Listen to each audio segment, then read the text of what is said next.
A hello shout out to our coast to coast techie, Crispy Bacon. He'll be working hard tonight to help us run smoothly. Tonight's guests are part of a team of investigators working out of New Jersey, New York, Pennsylvania, Delaware, Maryland, and Connecticut. Join me in welcoming East Coast Spirit Chasers. We have Nick Waskew, Travis Gilbert, Terry Gilbert, Melissa Waskew, David Legend, and Tracy Kelly. Welcome, everybody. Hello. Hi. You all have such fascinating backgrounds. I'm quite impressed. Thank you. Nick, Yeah. you're the lead investigator. You said your first experience was when you were 12, but since you've investigated over 100 locations, correct? That's right. I've been passionately doing this. It started way back in the day with a friend of mine, and we were watching My Ghost Story. And this was not like it is today, where it's just teams that are going doing their thing. It was regular people that were submitting in their paranormal evidence, and I was like, well, I want to do that. So we went to a cemetery and with the digital recorder, and my first EVP, or electronic voice phenomena, I got was "I'll kill them," and that was like a welcome to the paranormal field. And ever since then, I've been hooked, and I've been consistently going to at least one or two every month since then. This is like going on over a decade now. Wow, that's great. And I see that you dabbled in past life regression as well, correct? Yeah, I was very fascinated. I've met a lot of people with different types of gifts, and we've worked with different shaman, and one of them did a past life read on me, and he was able to kind of look at previous past lives, and we learned about soul tribes, and that's the same type of people that show up in each life. And these guys right here that you see on the screen, they've been in my past lives, and they're in this one as well. And so, I was able to kind of research some of my previous lifetimes, and it's just been very fascinating. I love past life regression. I actually went for a session myself because I've always felt a certain attachment to certain eras.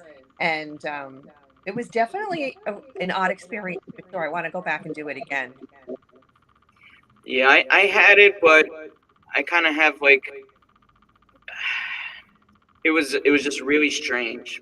A lot of weird things going on, but as far as the healing part of it, I think I got a lot out of it. That's great. I hear of that with a lot of people that it helps them to heal in areas of their lives they never even knew they could.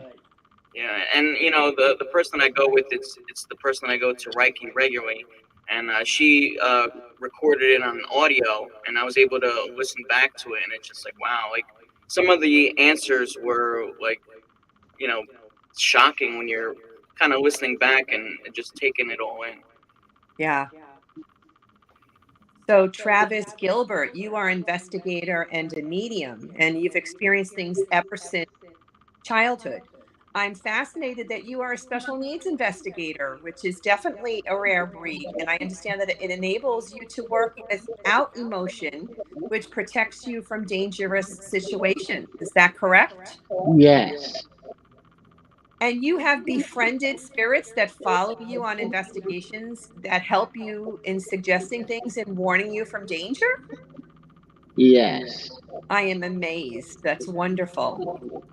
We would say there's probably at least 7 spirits that come with Travis from time to time and bounce in and out. He's been able to identify them all and tells what they're wearing and why they're there. And they usually our impression is that they're there to protect Travis and protect I us. imagine they've gotten to know all of you team members as well, which makes for a good union group, right? Yep. Now, It's Terry, comforting to know that they're looking out for us. oh, absolutely. Hey, more help you can get when you're in a situation like that, the better off you are, right? Yeah. Yeah, and Travis is just so valuable to the group because he can see dead people, and he can identify portals. He can look into the portals, and he can tell you what he sees in there. Wow. A lot of times on the investigation, it really makes things fascinating because he'll be like, "I see somebody standing there." So I'll walk up to where he sees him with the digital recorder, and I'll just be like, we see you here. Can you answer some questions? And the responses that we'll get will be louder because we're in the proximity closer to the spirit. It's really fascinating, and we've been able to validate him time and time again. So Terry, I see you both have you relate to Travis? Is that for Terry? Yes. Yeah, Terry's ill and wasn't able to come on. But Terry's, Oh, I'm sorry. yeah, she's Travis's mom. Oh, okay. She, How did you all meet, you guys? Well, I met Terry and Travis in prison, Moundsville Penitentiary. Dave contacted us from an ad that we had put on looking for investigators. Nick, can you clear up that you were touring the prison? You weren't actual prisoners. Yes, well, I should make that clear. And Tracy, we met her at Apollo Theater. She was Paxton, that's what it was. And she was kind of hosting the event for us, just, kind of like a, hey, opening it up for us. And we just clicked since then. That's And great. Melissa, I've known her for like 30 years, back when I was a karaoke rock star. She couldn't stand me back in the day, but through our intrigue of paranormal, it's kind of brought us together, and now she tolerates me since then. She's the investigator and researcher who leaves no stone unturned when doing her research, and she's proven invaluable because she's able to piece things together. As I said. Yeah, my memory, I don't know. It jumps in when it needs to. So little things, I'll be like, oh, well, remember when we heard this, or remember when this was said, and then it kind of helps just piece it together. Well, again, tell The them your research nickname. and things is so important because sometimes it ends up solving a whole mystery of who somebody is that's trying to get in touch with you. And they decided to nickname me Malexa. That's funny.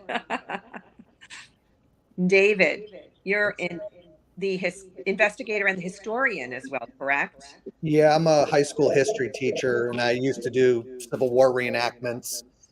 So I'm always into the history of the building, the location, looking at what happened, what transpired on those grounds prior, that might give some type of indication, whether there was a yellow fever outbreak or a fire or a battle, things like that. So it comes in handy, especially I have a lot of Civil War props that we use as triggers.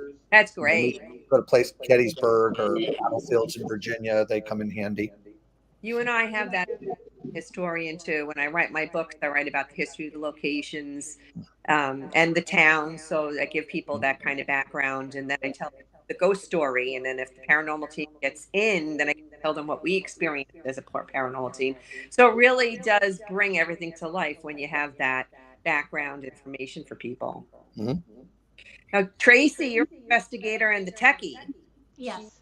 That's cool. So you get all the equipment, and being a photographer, that's awesome. That definitely helps the situation. Have you gotten some great photographic catches in your adventures? I have tried. Dave gets those catches. Does he? Yeah, he's really good at it. I have great pictures, but I think because of the fact that I've been concentrating more on video, and since Dave's been getting all of the pictures, I've been letting him do all of the running around before we start getting the pictures while I'm setting up. So that's okay. I have a lot of equipment to set up. So one of the last pictures where I got something very clear, Travis had seen a woman by the stairs, and I was taking the picture from behind Tracy. So Tracy's in the foreground, and then we got our anomalies from the pictures there. That's cool. If we see Travis looking at something, we know it's time to get the camera out. Yeah. Okay. Yeah, that's definitely a way to figure things out when somebody else on the team is experiencing something, and that's how we figure it too. When a bunch of us are getting some kind of vibe, we know something's going on, and then somebody starts taking the pictures, and that's usually pictures. I get the pictures a lot. Nick says that about Terry because Terry gets different experiences at places. If Terry's thrown up in the parking lot, Nick was the first one to say, well, we know it's going to be a good investigation. And she's not on your show right now because she's feeling ill. So I think this is going to be a really good podcast. They told me that you were the jokester, so I can see why they mean that. Yeah.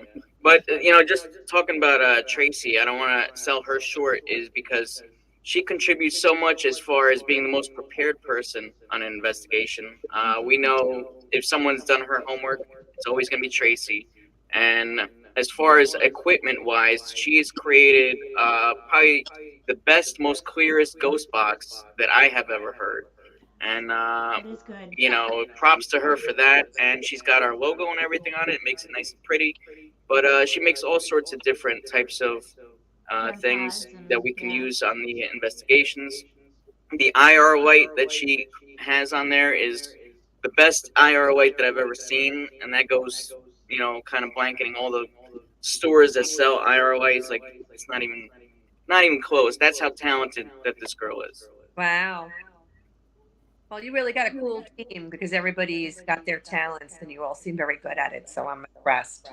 And as far as Terry, since she couldn't make it though, I just want to say I call her like a human EMF detector because she feels when there's a spirit around. You don't need K2 meter or anything like that. And she really takes a beating on some of these locations. It's not necessarily spirits that are trying to be malicious, but sometimes they will show what they experience physically toward her. So she gets nauseated a lot of time. It's because the energy can be so much, not necessarily that something's messing with her. But there are occasions where she does have spirits that want to be a little malicious, and she's. I've seen her throw up blood. I've seen her vomit. I've seen her choked. I've seen her scratched. She gets beat up, but she comes right back. She's a badass for sure. Oh, well, I hope she feels better. Tell her I'm sorry we missed her tonight. Yeah. You guys went to West Manor in Burlington, New Jersey, and Techie Chris is going to put a picture up for the viewers. Picture credit to Judy's rival. West Hill is a historic manor house that was built between May and July 1799 for Samuel and Susanna Emlyn. Susanna is the one most notorious of the inhabitants of the home because she is the one of the first and earliest survivors of breast cancer, having died 5 years after her surgery. But time after trying extensive options to eliminate her growing tumor, her actual surgery was performed without anesthesia. That alone is something enough to make someone haunt a building. Did you actually have her visit you that night when you did your investigation there? Well, let me first say, when people talk about hauntings in New Jersey, you hear about White Hill Manor. That's really the main go-to because New Jersey's a little kind of stuck up when it comes to giving access to investigations. But I want to give a shout out to Strauss Manor in Atlantic Highlands, fantastic. And West Hill Manor is a diamond in the rough. We didn't know what to expect. A friend of mine told me about this location, and we went. And the evidence that we got was just nonstop. And I believe we have some clips from this location. The whole thing with the tumor that they cut out, we actually have intelligent, well, they're talking about it. I think it's residual, is basically what it is. And you'll hear residual answers that are going back and forth. For those that don't know the difference between intelligent response and residual, intelligent is responding to your question. Residual is stuff that's happening where they're talking about a certain situation in that given time.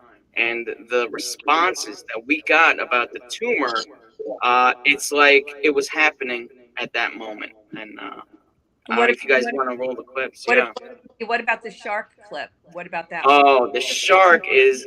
Let me tell you, Dave. Why don't you go ahead and take this one away? This was Dave's brilliance. Well, Nick asked me to draw a picture. He asked the spirits if they wanted to play Pictionary, and I just picked up the paper and I drew a shark.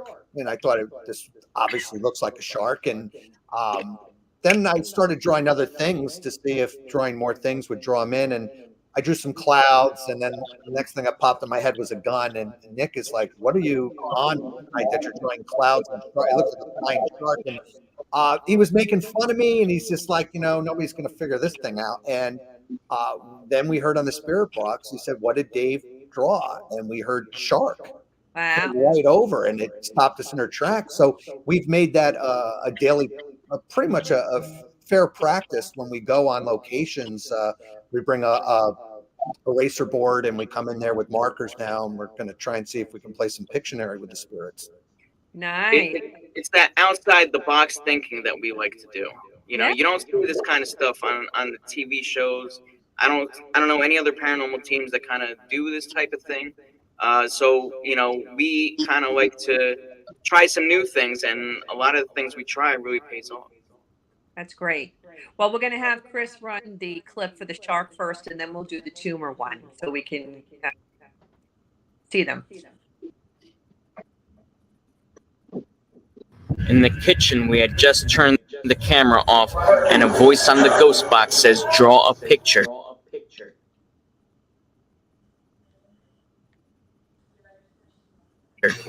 Dave then took a paper and pen and turned this into a Pictionary experiment. Do you know what Dave just drew? Stop it! Stop it! Stop it! What is that? Gun? Got flying sharks with guns? He's in the sky. What kind of drugs do you want, Dave? I'm just drawing multiple things. Maybe we can get a hit. Can you tell me what Dave drew here? Or better yet, what kind of drugs Dave is on? Let me just say the shark. Let me just say the shark. Let me just say the shark. Did you just see what I said? Oh my god! We're done. Oh my god! We're done. Oh my god! We're done. As we joked with Dave about his drawing, it turned out that he had the last laugh. His evolved version of sharks got us the answer that we were looking for. Can you tell me what Dave drew here? Or better yet, what kind of drugs Dave is on?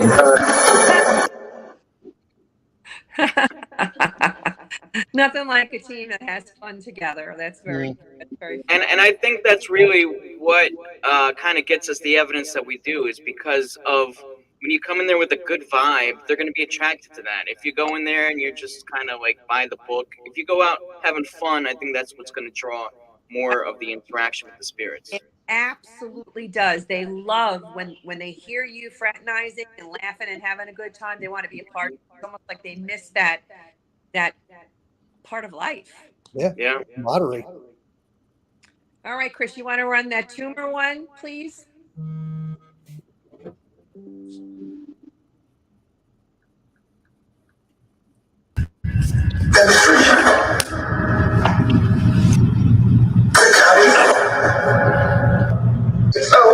It's out. As we begin our investigation, we immediately get some very suggestive answers. The phrase, "let me see it." Could this be the residual voice of Samuel Emlyn being shown the lump on Susanna's chest for the first time? The phrase, "they're cutting her," chillingly speaks for itself. The final phrase, "it's out." Could this be the moment of relief that Samuel was waiting for as he stood by helplessly as his wife underwent a mastectomy?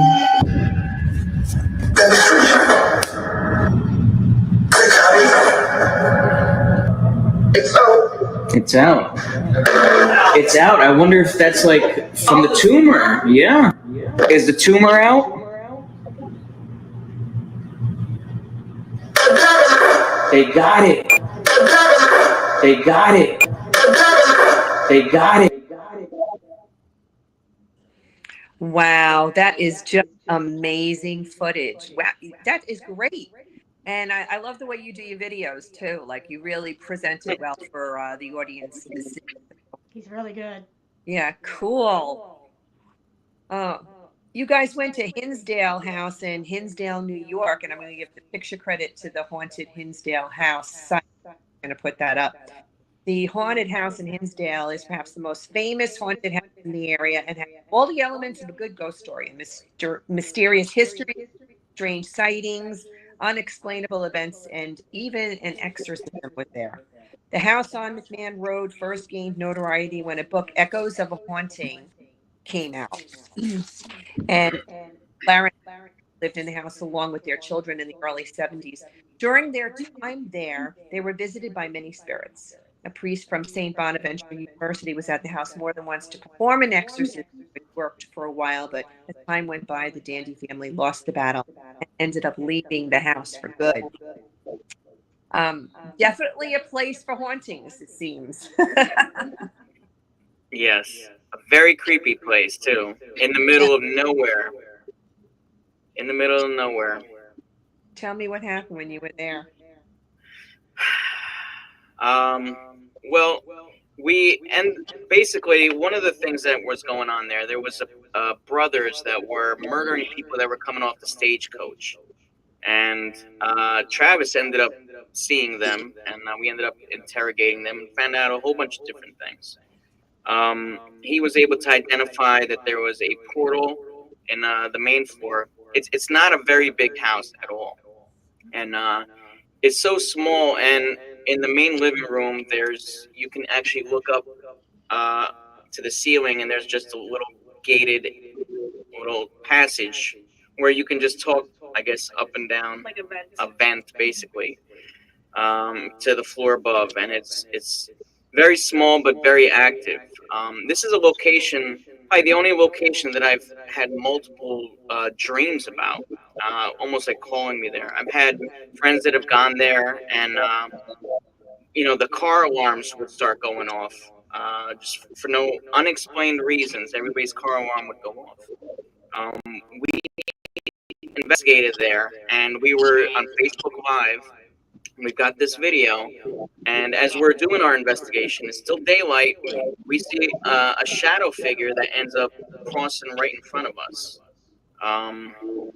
Actually, I think it's in the video that I sent, or it could be in the visual visual evidence clip that we have. But basically, we had a shadow figure there. We've got people that were murdered there. We were in one of the upstairs bedrooms, and there was something going on. There was a cold draft there. We're looking at the windows, looking for vents. We couldn't do it. Tracy starts taking photos. I said, show the photos to Travis. He shows the photos to Travis, and he's like, there's something there, and it's posing as a little girl, because we were getting a little girl response. And one of the photos that was captured actually showed like a girl from the waist up in a dress. And Travis said, well, that's not a little girl. It's something posing because it couldn't keep its form. So when we kind of added a little more pressure, we ended up getting a voice kind of almost like calling us out. And it said, go get the bishop. Kind of like, you guys tried to do an exorcism here. It was a failed exorcism on the Hinsdale house. Step it up and get a bishop and bring it here. Almost challenging. It was really fascinating stuff. And that's the clip that you brought with you today. Yes. Okay, Yeah. Chris, you want to show that? You want to show that to us, please? Are you? Hey, Terry, can you come in here and let me know if you sent somebody over here? Yeah, someone's here. I can tell already. Because I just felt a cold spot right here. It's a little girl. It's a little girl? The real question is it a real little girl? Or is it something else? Take a picture of this room and show it to Travis and ask him if he sees anybody in the photo. You don't think it's an actual girl? Okay. What happened? It's a little girl, but he says it's really a little girl. And the little girl's right here in the corner. Where in the corner? So He just says right here. So she would be over on that side. Right here. Okay. Okay, but he says, I don't think it's a real actual girl. So it's something that's posing in multiple photos taken by Tracy. This was the only one with something unusual. Travis, who can see dead people, sees a little girl in the area where I felt the cold spot. He says he doesn't believe this was a little girl because she couldn't consistently keep her form. In this incredible photo, you can see the image of a little girl waist up in a dress with long hair. We believe that this was something more insidious, posing as a little girl for us to lower our guard. You're not allowed to be this close to me. I need you to back up. Please go back to that wall. and stay there, and stay there, and stay there. Father Trebold was unsuccessful in his effort to cleanse this home. Was this message from whatever malevolent entity mocking us by telling us to go get a bishop to try another exorcism on the house? Interesting. Yeah, that place is incredible. I like. There's just so many different memories that I get when I think of that place, and I've been fortunate to investigate there twice. Yeah, creepy. I love creepy. Creepin It Reel. That's why I married to her. That's right. That one was too easy. All right, give me a pass on that. As she like elbowed me.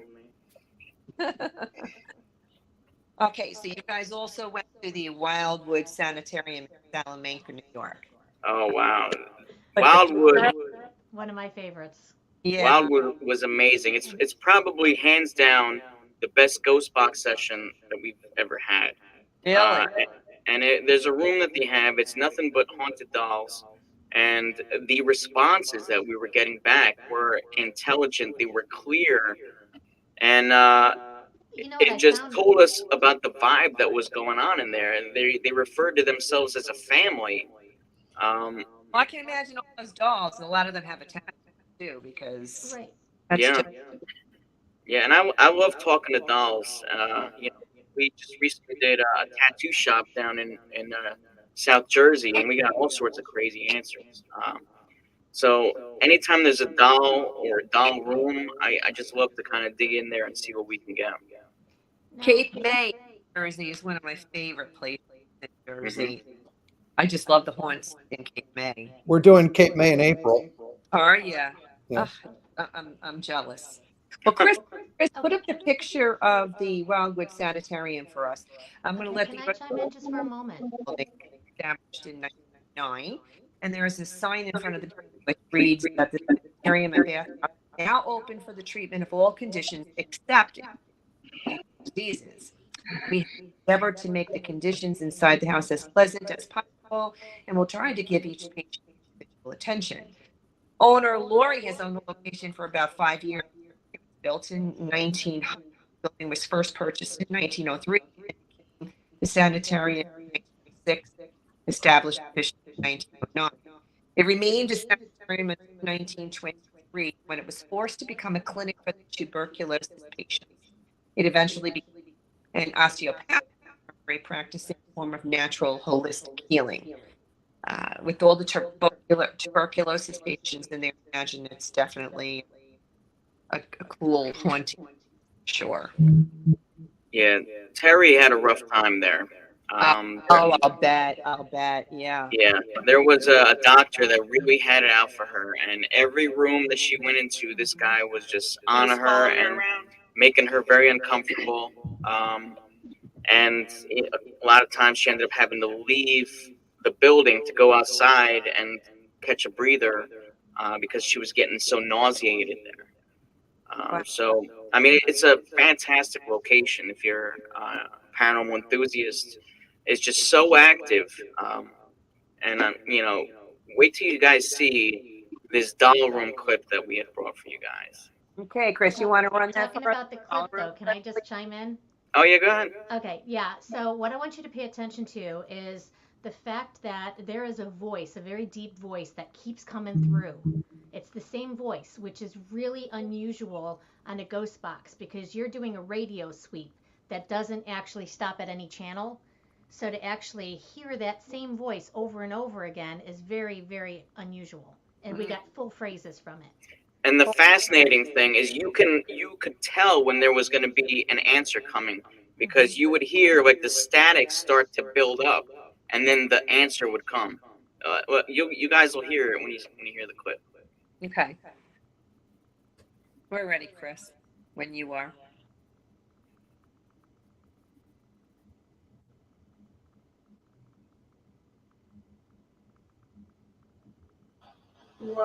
What doll should we try to talk to here?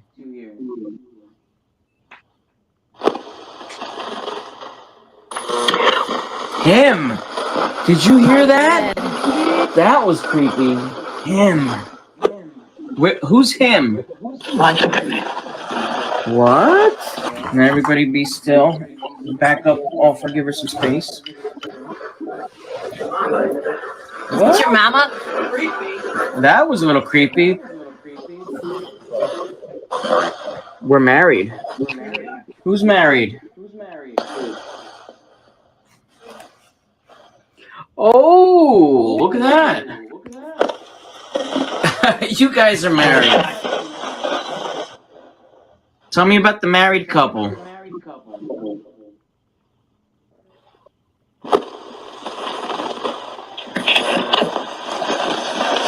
That creepy voice. Who wants to talk to us today? The children. The children. The children. Innocent. Did you hear that? How many dolls in this room have a spirit attached to them?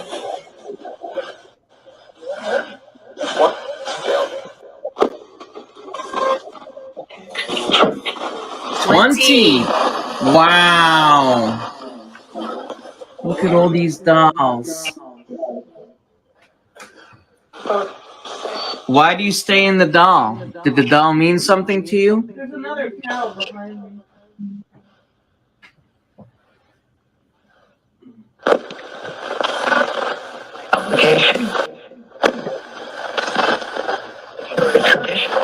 Very traditional.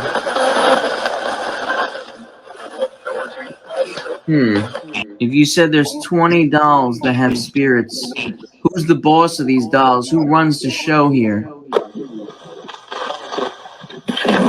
The family! Wow! You're a family here. What's the name of this family?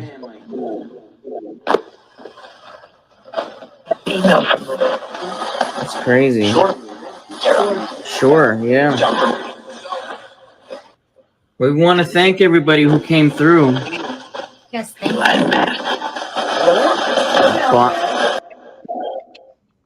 Wow. Yeah, that's crazy. Dolls that Wow. jump you like You Chucky. guys get such great stuff. I mean, I don't remember the last time I saw a team that really got such good shit. I mean, this is really impressed. Yeah, and I mean, I didn't want to overload you guys with clips. There's so many more things. Like if you go into our social media, it's just like clip after clip of some of these out of the box crazy experiences that we've been able to document. Wow, that is cool. Well, the one thing I really was excited about talking to you about was the pet haunting clip that you had, because I am such a huge believer in that our pets are with us. And just from people that I've interviewed for my books and my presentations, so many people come forward with documentation, whether it's photographic or just a story that they want to share of them having contact with their pet. And I mean, even more recently, we just lost one of our beloved dogs. I'm sorry to hear. Thank you. They're members of the family. Of course, And yeah. we had 3 dogs, and each dog, though we loved them all equally, they had their person, right? So my Heidi, she was the one that passed away. She was my daughter's dog, and they had that connection with one another. And Cassidy, my daughter, really hard, passed away, and she had to go to work that next day. Of course, it's still in your head. You're grieving, and Heidi's favorite thing to eat was liverwurst.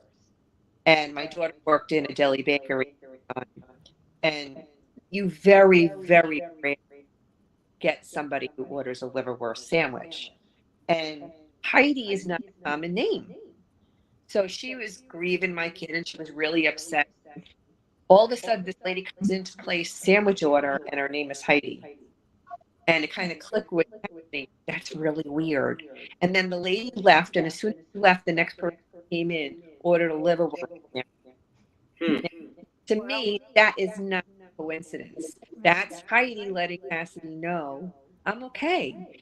And Cassidy gets on the phone. She calls me. She's like, "Mom, I'm okay now. Heidi let me know she's okay." So I always tell my readers, I'm like, you guys need to really just receive these messages, accept them, and don't let anyone tell you you're full of shit, because that message is for you. Just like your loved ones send you messages, loved furry friends as Yeah. well. So you have this clip that you called a pet haunting from a complaint case that you did, and the homeowner was so overwhelmed that he wanted you to actually share the video out there so that people will know that their pets are with them too. Is that correct?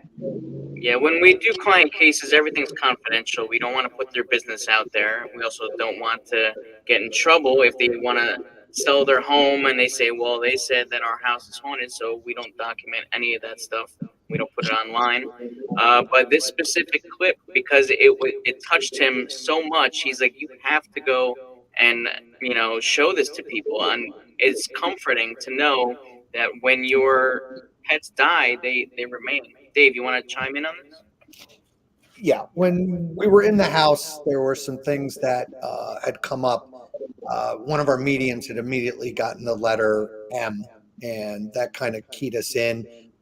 Mel started to notice at one point one of the ornaments on the tree was that the guy owned a dog named Major, and we started thinking that was the M. And all of our equipment that was on the ground was activating, which was kind of telling to us that it was only the stuff on the ground. And then we actually started getting barking sounds, and we played them back for the owner, and he told us the dog had passed away weeks before in that room. And he said the bark sounded just like his dog. He was in tears. And we captured a bark. It was the first time we ever heard a bark on a spirit box. And it was right when we said, does anybody have anything else to say? And we heard a woof. And we all just looked at each other like it was out of nowhere. And it just kind of, I wish we had tamed our reactions a little better, because I think we all, there was some cursing and holy, and it really caught us off guard. Yeah, that's great. Had an EVP too, where an elder had his dog with him, and the family recognized the elderly grandfather. Dogs bark. They're together in the other place, and everybody.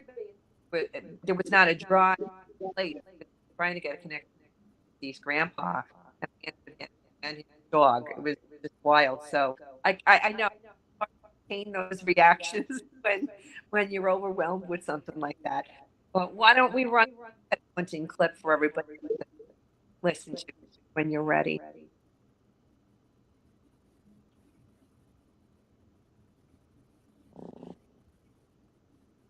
Is Major still in the house?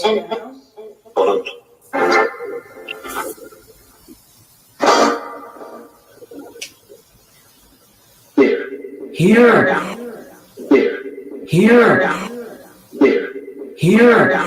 You know what? Maybe let's go over to where they put him down. I wonder if he's sitting there. I wonder if he's like sniffing it. Major, is that you, buddy? Oh, Can you turn that off, please? Turn our ears. Thank you. Do you have any questions for us? Oh my God! That was a dog. Oh my God! That's nuts. That's gonna blow his mind. Nuts. That's gonna blow his mind. Nuts. That's gonna blow his mind.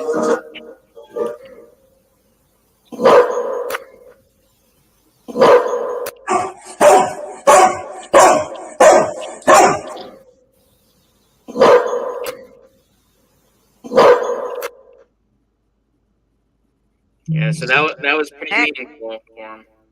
wow, that's great. I love it. That's what I love is that it's the stuff that we get ourselves into is just sometimes so unpredictable, and not everything is always Casper the Ghost. It could be it could be a dog. You never know. Yeah. Absolutely. That is so great. Oh my goodness.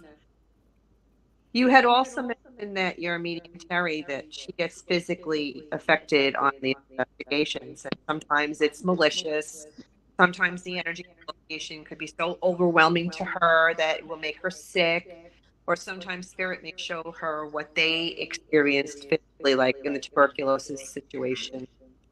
So you have documentation on clips called "Some Attacks" that of things that she's gone through. So you It, want to give us a little preview verbally before Chris puts that clip up? Uh, the key word is some, because there's been many, many more. I've been investigating with Terry maybe 7, 8 years now, and she started off as an empath, and she was just feeling a lot of things. And we tried an experiment at the Conjuring House where her and another medium, I wanted them to hold hands and do a walkthrough. And as they were doing this, it activated her. It's like she leveled up on her abilities. All of a sudden, she could read people. She could feel so much more than what was going on. Now I can give her a photo, and she can tell me what's going on with this specific person or house or item. And she really just escalated her abilities from that moment. I didn't even know that you can unlock your abilities, and that's exactly what she did in that exact moment. Wow, So from then, it also put more of a bullseye on her back. As someone who has abilities, you're going to be drawn. More spirits are going to be drawn to you. They want to show you things. They may want to harm you, and sometimes the energy is too much. And this is just a couple clips of some of the many ways that she's been affected. okay, Chris.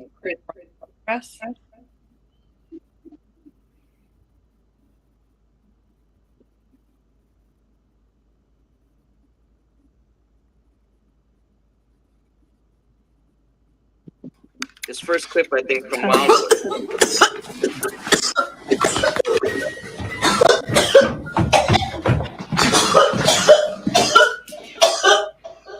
You all right?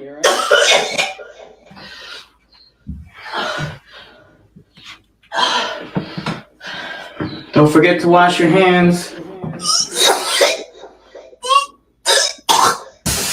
Terry, excuse me, I'm gonna go shower. Is that all right? So tell us what happened. I don't know. It's bad. They were probably doing something to my head, and that's why it hurts so bad. Looks like he's gonna be bothering you in all the rooms. Probably. He thinks I'm a patient. Get her out of the room. Let her go. Get her out of the room. Get her out. Uh-oh, Terry.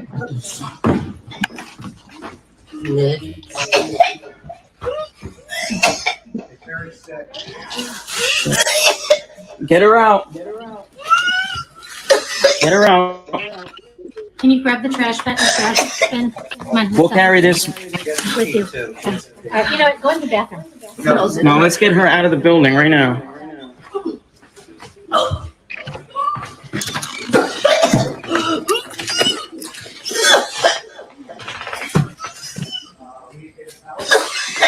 Grab some cold water with paper towels. Yeah. The first time she picked up blood. What? You puked up blood? I mean, it's not a lot, but it's enough to. That's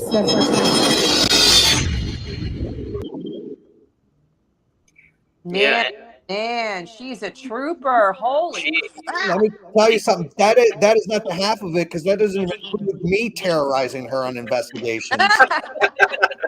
Because I scare her constantly. If we know there's bats in the because of that. look, if there's bats in the location, I'm gonna chase her and flick her ear with a piece of paper, and I'll terrorize her. Dave's gotten her good so many times.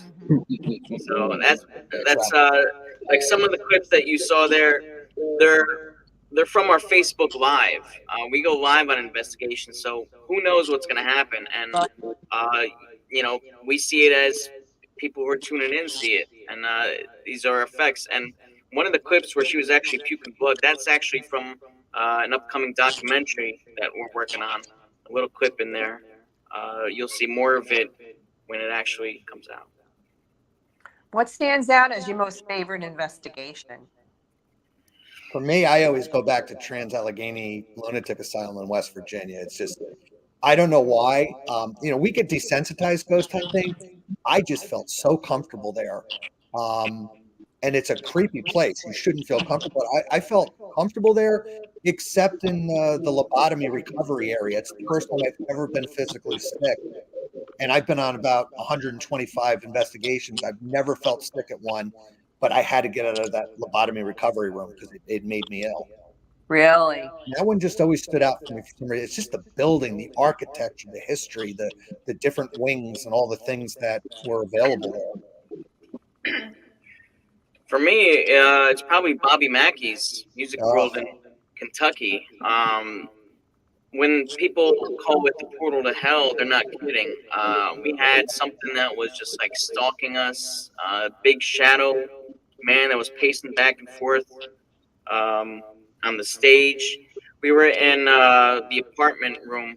I forgot his name, but it was his apartment. Travis sees the guy who passed away there. He was a caretaker. He sees him in the bathroom there. Travis would see someone hanging. He's like, there's a woman hanging here. We had the Connect camera, and it ended up showing, like the stick figure hanging there, validating what Travis was seeing, and he felt that it was someone that was past that hung themselves on a loop, and it would just continuously just keep looping itself because he saw her multiple times just go up and hang herself. But Travis is so desensitized that, he's seen headless people, and we've told him, look, just think of it as like a Halloween costume, a really good one, to kind of, just make him like, yeah, whatever, it's just a headless guy. Or just heads without the body. Yeah, or sometimes he'll just see body parts just floating around. Right. But, there was all kinds of things. We had people being affected there. You don't really like when people are affected, but it does make an investigation more exciting because it's just like, what's going on? You want to figure out what's going on. But in this instance, not only were we encountering something that was demonic, because not everything is demonic like TV will tell you. Like if you watch certain shows, everything's demonic. There was definitely stuff going on there and stuff that, we're like, we demand you to identify yourself, and we got Beelzebub as an answer, which was pretty fascinating. And stuff talking about it's going to eat our souls, and that's just, the tip of the iceberg of the type of activity that we encounter. Travis, do you have a favorite? Not yet. Not yet. He's looking for a haunted ice cream store. So that's going to be his favorite before we even investigate. He keeps asking if we could investigate Hershey, Pennsylvania for some reason. Oh, okay. Hey, you never know what might be there, right? Yeah. Tracy, do you have one? I do. Well, there's always a toss-up because there's, a lot of really good places. But my personal favorite experience was Wilson Castle. And it was because on the way to Wilson Castle, Terry kept saying, somebody's like this in my ear. Just chop, chop, chop, chop. That's got something really important to say. And now we're at the castle, and I'm unloading equipment and stuff. And, this is my birthday week. My birthday we're celebrating and stuff. And she's telling Nick and Mel and them that it keeps coming up Charles or Charlie or Chuck or something like that. I'm like, oh, that's my dad. Oh. Okay, so anyways, later on in the evening, my dad appeared and said that one of the things that he needed to say, and this is why he was like this, he needed to come across, and he said he just wanted to make sure that my boys will always remember him. Aww. And that came across on the ghost box. And what was interesting is the fact that I know for a fact that that would be the only thing my dad would worry about when he passes. Wow, what So a blessing that was. I that know message. I can actually hear him saying that. And then we had validation afterwards of some of the things that he would say. And then, of course, Brooke had her family members Brooke was just a waitress that we had met um, before the investigation, and she had visitations from her family members as well. So it was just a really interesting evening. But we Yeah, also were those are always celebrating your great. birthday, and your dad came through. Yeah, yeah. Hmm. Yeah, we So invited Brooke, the waitress, come on over with us, and basically between Brooke's family and Tracy's family, they kind of hijacked the investigation. Uh, yeah. Well, it's like I okay. said, it's unpredictable what's going to happen. Yeah, that's happened to us too, where you go to an investigation, you think you're just trying to figure out what spirits are in the house, and then those deceased loved ones make their way through because they see that opportunity and they grab it. Yeah. Yeah, with Wilson Castle, it was so active that we ended up doing a webisode on it, and we had to do two parts because there was just so much stuff. So if you guys want to check that out, that's right on our YouTube, East Coast Spirit Chasers. Definitely check it out; it's worth the watch. What's I on your remember agenda for the months ahead now? Yeah. What's coming up? Yeah. 8 May, Yeah, we've got Cape May. What else do we have going TK, on? TK or SK Mansion in Massachusetts. SK Pierce SK in Pierce. Massachusetts coming up. Right. We We're have gonna. a pizza parlor we're going to be investigating in upstate New York soon. Yeah. We're also gonna be heading out to Denver and Deadwood, and also flying out west to Nevada to hit up the locations over there. Like we don't just keep it in the tri-state area. We love to travel and go all over the country, going to the most haunted locations that the U.S. has to offer. Yeah, That's great. we're New Jersey based, but I've done more investigations in Pennsylvania, New York, Ohio, and Indiana than I've done in New Jersey. Yeah, interesting. And Virginia's pretty close too. Yeah. So Now, we did have a personal invite as well to do investigations at the Franklin Tower in Ohio, as well as the House of Wills that does not open up to investigators at all. Wow. And we're able to That's get a in great there. opportunity. Yes. Yeah. So I'm very, very excited about that one. Oh, I'll bet. the pizza parlor we're doing used to be a funeral home, and Oh, they're saying oh there's a lot goodness. of activity there, so that's going to be an interesting one. Sheesh. Well, you brought your trailer with you tonight, so I'd like to share that with everybody that's tuning in. If Chris will run that for us, you want to tell us about the trailer? Um, the whole thing is just kind of came about last minute. Every year we do a week-long trip where we do 5 locations in 5 days. We've been doing this for the last several years, and we ended up going out to Illinois, Iowa, Kansas, and like maybe 2 weeks before the trip, we're like, let's just film a documentary and see what happens. So we originally filmed us doing 5 locations in a row. That was just over ambitious. There was no way we can fit this all into like 90 minutes. So we ended up choosing 3 of the locations. So we have a lot of extra footage that we'll do something with at some point. But the 3 locations that we got are some of the most haunted and well known in the paranormal community. We did Ashmore Estates in Ashmore, Illinois. We did Malvern Manor, which was just incredible in Malvern, Iowa, and then Edinburgh Manor in Monticello, Iowa, and just compiled this documentary. And when I mentioned that we do outside the box things, it's stuff that you don't see on TV. A lot of the experiments. When you watch a TV show or any type of paranormal presentation, everybody keeps it specific to just that location. We kind of not only do we try to validate claims of the location, but we also want to ask about the afterlife because we are just so fascinated by it. So in this documentary, when you watch it, you'll see us asking, "What is the afterlife like? Are you okay? What does it feel like? So many different types of questions because that's just such a wide, broad topic that you don't see on TV. So this documentary, it's called "The Conscious Afterlife." Conscious because these are all spirits that are aware of the afterlife and what's going on, and we've all had that question that we ask ourselves at one point: is what happens when we die? I don't know anyone who hasn't had that thought, and we try to get some answers with this documentary. Cool. Okay, run it for us, Chris, please.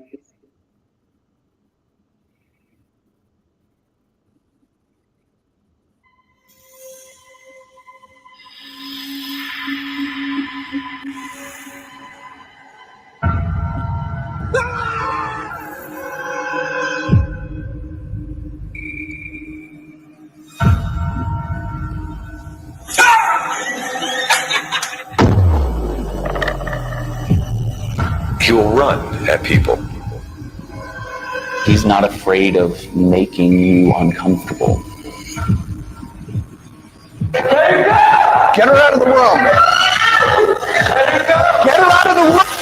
Full-bodied apparitions, audible voices. We've had overnight groups stay as little as 30 minutes. He did have a mental disability, and he has zero concept of personal space. Oh my God, did you hear that? That wasn't very nice. I'm being touched by him.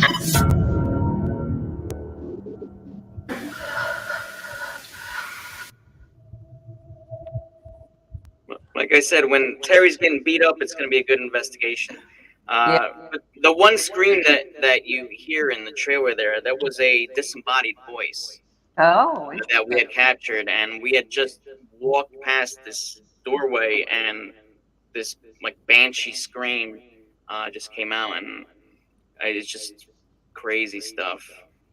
Yeah, there's a lot of insane stuff that we've captured that I can't wait to show people. please go ahead and let us know what social media outlets we can find you on, please. Well, you guys can start on our main website, eastcoastspiritchasers.com. We are on Facebook. Just search East Coast Spirit Chasers, as well as on YouTube. We do webisodes, like 15 to 20 minute little videos of us doing investigations. We are on TikTok, Instagram, Twitter. We've kind of slept on a little bit, but those are our main platforms where we put up our evidence and findings. I looked for you on TikTok, but I couldn't find you. Are you under the full name on TikTok? It's under EC Spirit Chasers. East Sea Spirit. Okay. Yeah. That's why I couldn't find you. I think because when we originally set this up, somebody else that used to be on the team started our TikTok page, and we didn't associate with them anymore, so that kind of blocked out that name where we can't use East Coast Spirit Chasers, so now we had to do EC Spirit Chasers, and that's our main page. Gotcha. Well, this has been great. I really enjoyed having you guys on the show. I appreciate you coming. Really Yeah, thanks for having me. Thank you. So I would love to have you back again sometime if you'd like to come on. Sure. Absolutely. Yeah. Thank you again. Thank you very much, Eleanor. Thank you. Thank you. And thank you, Techie Chris. We couldn't do it without you. Yep. If you like listening to this week's episode and you're into all things paranormal, check out my other show, Eleanor Wagner's Strange and Scary World podcast out of the Paranormal UK radio network, which is available wherever you get your podcasts. You can watch and listen to the uncut version directly on my Eleanor Wagner YouTube channel. If any of you are interested in reading any of my books, you can find them on Amazon, but you can get signed copies directly through me at authoreleanorwagner@gmail.com. I write about the history of the location and town, add the paranormal story to the mix, and finish it all off with photos and evidence. I'm also excited to share that I now have t-shirts available from both my Creepin It Reel podcast and Strange and Scary World podcast. Anyone interested in getting one can email me at authoreleanorwagner@gmail.com. Lastly, viewers tune in on Thursday, March 14th at 8 p.m. when Paranormal Scout Investigations join me for some ghostly gab. Until then, good night. I hope you've enjoyed this little journey down my own personal nightmare alley. If you're one of those people who experiences the paranormal and has stories of your own you've been filing away over the years, I want to hear about them. And if you're a part of a paranormal investigative team, Even better, I'd love to have you on my show. Got a questionable photo? Send it in. Would love to have an open discussion here amongst the professionals. Reach out to me at authoreleanorwagner@gmail.com. Enjoy our soundtrack music, Headless Horseman by Alexander Nakarada, promoted by freestockmusic.com. And remember, no ghost story is better than a real-life ghost story. Until we meet again, make sure you're creeping it real.